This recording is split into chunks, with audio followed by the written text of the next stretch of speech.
filters. I replaced those disgusting filthy filters. Now I have to figure out why the motor is not working. So the problem is this fuse, the one in the middle, is tripped. I mean, it's burnt, sorry. It's broken. It has to be replaced.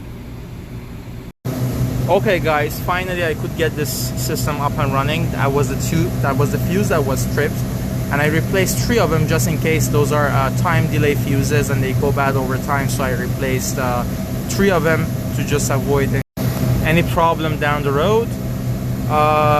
Just want to show you a quick tip on this exhaust system. So if you guys ever are working on one of these Halton exhaust systems and you face the same problem, after replacing the fuse, make sure you open this little box here where the motor's wires are coming through, and you see that little red reset button.